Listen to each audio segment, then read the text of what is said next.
yung power button nya. So disassemble muna natin.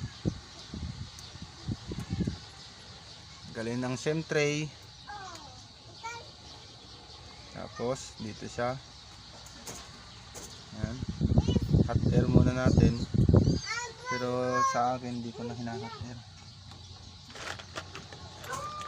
Sama natin yung buksan na kahit hindi na hot air. Ang sekreto lang dyan ay blade. Blade lang ang sekreto niya. Siyempre ito bago, hindi pa nabuksan to, sigurado mahirap tanggalin to. Kaya kailangan lang natin ng blade.